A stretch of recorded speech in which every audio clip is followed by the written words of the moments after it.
Live from Mount Pleasant's own, this is News Central 34 at 5.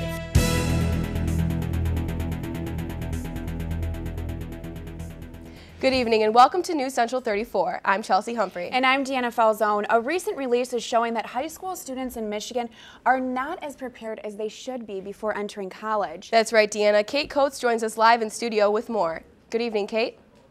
Good evening, Chelsea and Deanna.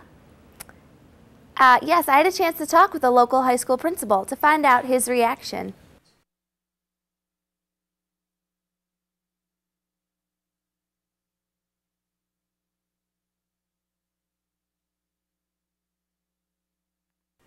One out of 5. Yes, that's the number of high school students that the Michigan Department of Education says are prepared for college upon graduating.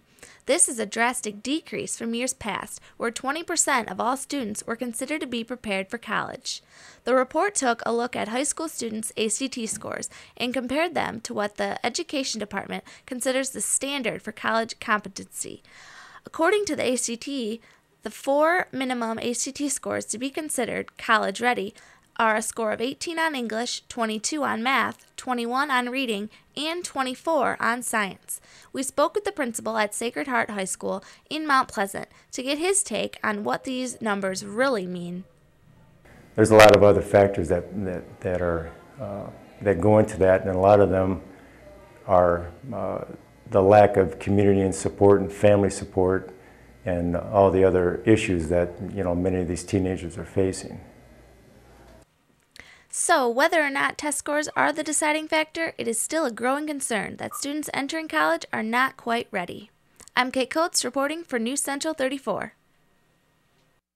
While local schools across Michigan are struggling to make the grade, Detroit schools are facing yet another bump in the road that's all too familiar. The latest test scores from the 2009 Trial Urban District Assessment found Detroit students posted the lowest scores in science. In addition, 4th and 8th grade students also ranked last in reading and math tests. The exam is part of the larger National Assessment of Education processes and tested students in 19 large cities across the country. With possible snow on its way this weekend, the effects of last week's storm are still lingering for some. Mike Rogers, who was in charge of Wayne County Roads Division during the storm that hit Detroit over the weekend, was terminated Tuesday. During the storm, Rogers was unavailable to the media and to his superiors. Wayne County Executive Robert Ficano says they received a lot of complaints of freeways and roads not being cleared for days after the storm. And right now, some are still left without power from the recent winter blast. Consumers Energy says 95% of service has been restored to over 200,000 people. The 12,000 customers remaining can expect to have their power back by midnight tonight. The bulk of those still without service are in Hillsdale, Lenawee, and Branch counties. In addition, that storm took the life of yet another Michigan resident. 88-year-old Lowell Biggins died late Wednesday after he caught fire while refueling his gas generator in his garage. The generator was being used to supply power to a Hillsdale home that lost electricity.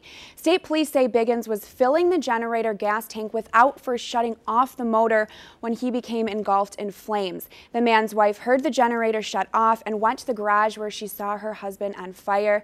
Biggins asked his wife to get a blanket, but by the time she found one, the fire had spread. And new legislation has been introduced targeting a decision by the Michigan Civil Service Commission to extend health care benefits to domestic partners of most state employees.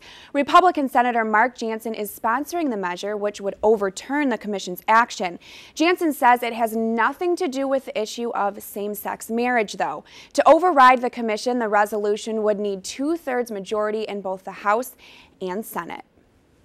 Security updates have been approved for the Gratiot County Courthouse thanks to the funding from Homeland Security.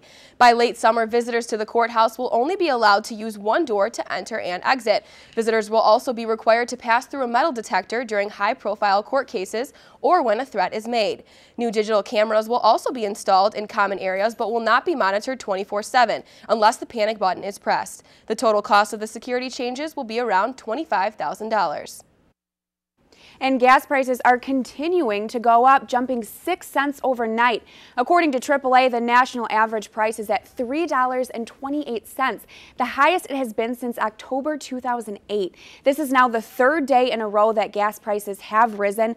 Analysts expect the prices to continue to rise too, after the quick increase in the price of crude oil. Chief oil analyst at the Oil Price Information Service believes this will be one of the most expensive Februaries we have ever seen.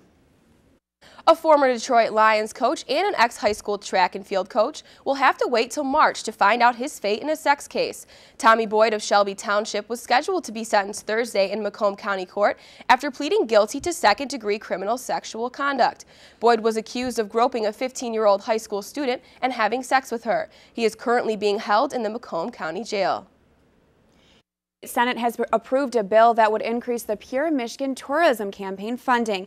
The bill would give the campaign an additional $10 million from the state's 21st Century Fund. The bill now heads to Governor Snyder, who asked for more money to go to the campaign in his State of the State address. Supporters of the bill say the campaign helps bring in more tourism business to the state. Well, that's all we have for you tonight. I'm Deanna Falzone. And I'm Chelsea Humphrey. Have a great weekend.